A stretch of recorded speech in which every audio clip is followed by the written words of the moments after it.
السلام علیکم ورحمت الله وبرکاته. امید دی چې روغ او صحتمند ژوند ولرئ. تاسو به مهالویش لرئ. درسونو په دې بهیر کې نن ورځ د اتم ټولګي کیمیانو بحث موږ نن په اتمیک اطلاع بحث کوو.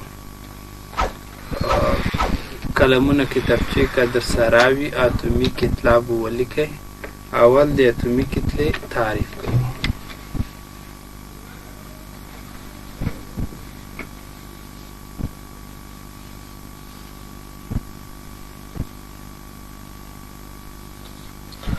اتمیک اطلاع زده کوونکو د پروتونو د اتوم په هسته کې د پروتونو او نیوترونو مجموعې ته اتمیک اطلاع ویل کېږي. په لاندې ډول په اتمیک اطلاع کې موږ یو پروتونونه راخلو.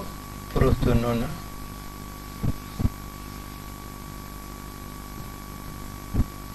او پروتونونه چا سره جمع کوو؟ جمع نیوترونونه.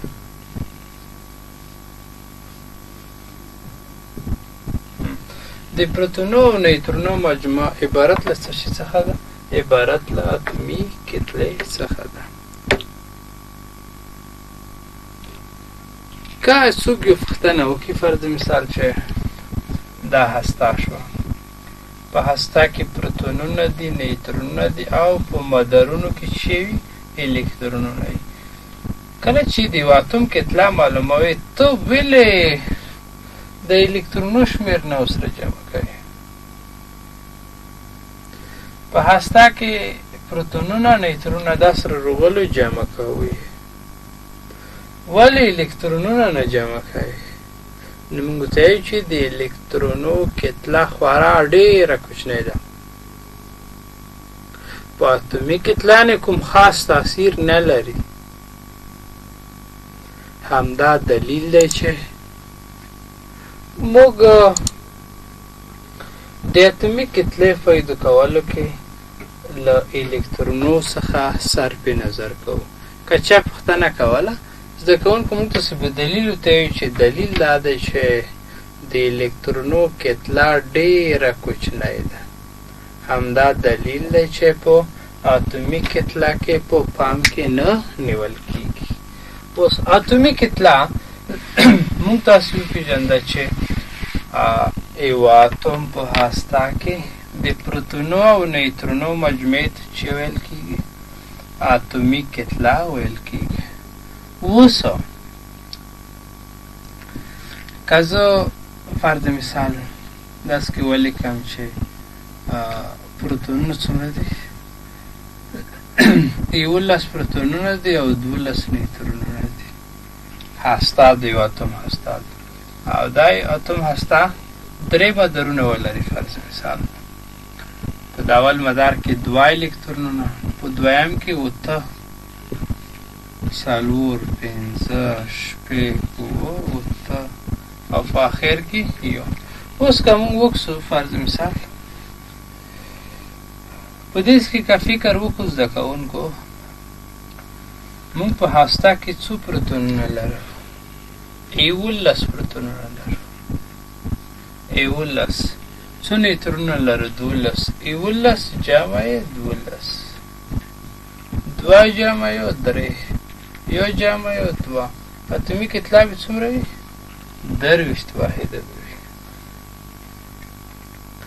یو اتوم دا فرض مثال په خپله هسته کې فرضوو فرض مثال چې که چېرته 12 پروتونه ولري او 12 نیوترونه ولري، یو کس پوښتنه وکړي چې ته موږ ته اتمیک اطلاع معلومه کړه. موږ تاسې اتمیک اطلاع پېژنو چې د پروتونو او نیوترونو مجموعې ته ویلی کېږي. خوږو زده کوونکو، همدا دلیل دی چې زه لیکم چې 12 جمع یې 12 دا به مساوي شي له څو سره؟ د 24 سره. موږ وایو چې د نوموړي عناصرو اتمیک اطلاع به څومره وي؟ 24 وي. دلیل دا ده چې په خپله هسته کې 12 پروتونه او 12 نیوترونونه لري. دا وه اتمیک اطلاع.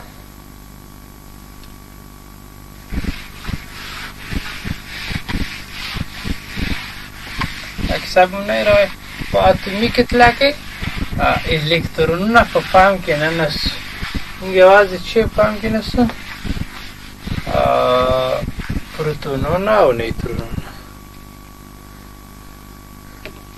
ایوه دا خبره هم زده کړئ اتومي کتلې ته نوکلیون هم ویلی کېږي نوکلیون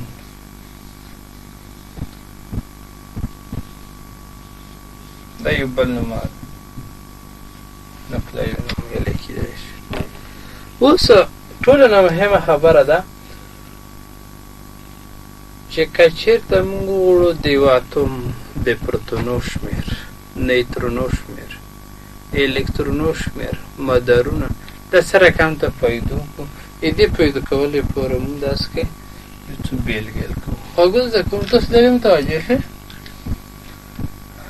زه فرض مثال لیکم چې کاربن اتومي نمبر شپږ ده کتله یې 12 ده اول یوه هسته رسموو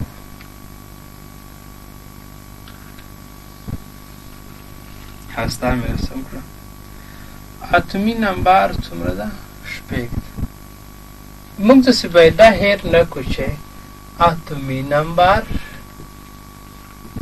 زده کوو اتومي نمبر مساوي ده د پروتونو له شمېر سره فرض مثال اتومي نمبر شپږ ده دا په خپله هسته کې څو پروتونه لري شپږ کله چې نیوترونونه پیدا کوئ 12 نه چې شپږ لوړ شي دا به شپږ شي کاربن د جدول په دویم پیریود کې موقعیت لري کاربن ځکه دې ته موږ څو مدارونه ورکوو یو مدار دا یې دوه مدار کاربن اتومي نمبر شپږ ده دا به شپږ الکترونه لري یو دوه او په دویم مدار کې څلور الکترونه اصلا هدف داسې و سره کم کولی شو چې یو اتوم د پروتونو نیوترونو او الکترونو شمیر معلوم کړو یو مثال مال کړو یو مثال بل حل کړو یو څو مثالونه حل کوو تر څو په اسانۍ سره وپوهېږو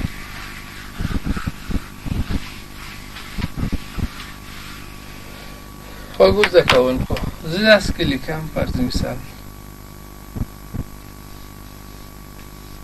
نایتروجن اتومي نمبر 9 ده او کتله یې 14 ده یو څوک وایي چې ته ماته دا معلوم کړه چې دا څو پروتونه لري څو نیوترونه او څو الکترونونه اول داسې یوه هسته ورسموو موږ ته چې په هسته کې پروتونونه او نیوترونه موقعیت لري اتومي نمبر یې څومره ده 9 ده موږ وایو چې پروتونونه به 9 وي ځکه لیکلي مو واس کې مو هم لیکل چې اتومي نمبر دا مساوي دی له څه شي سره د پروتونو له شمېر سره او کله چې نیوترونو شمېر پیدا کوئ نیوترونو شمېر اتومي کتلې نه به شي منفي کوي نمبر منفي کوي اوس خواږه زده کوونکو د نایتروجن اتومي نمبر 9 ده ځکه دا په خپله هسته کې 9 پروتونونه لري د نیوترونونه چې پیدا کوئ 14 نه چې 9 لوړ شي څو پاتې شي 9 دا دوه مدارونه لري ځکه په جدول کې په دویم پیریود کې ده اتومي نمبر 9 ده الکترونو شمېر هم دې سره مساوي ده الکترونو شمېر اوس زده کوونکو 9 الکترونونه لري 2 په اول مدار کې 15 پاتې شول دا 15 سره به په دویم مدار کې 3 څلور دا 15 دا زده کوونکو دویم مثال دریم مثال زه داسې لیکم فرض مثال مونږ لیکو چې دا سودیم ده اتومي نمبر 11 ده کتله یې 23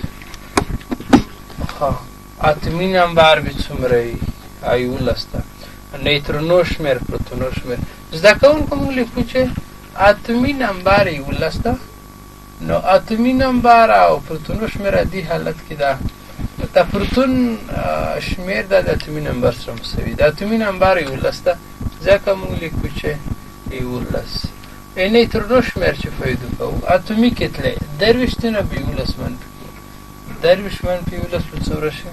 دا به شي زده کوونکو 12 پروتونو او دای هم نیوترونونه.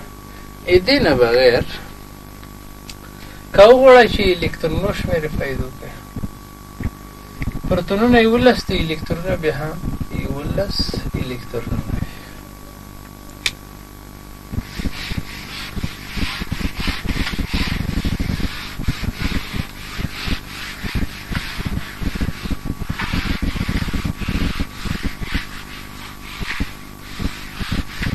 زده کوونکو یوه بله بېلګه هم په پام کې نیسو. بېلګه داسې د فرض مثال یو کس موږ نه پوښتنه کوي چې دا مګنیزیم ده،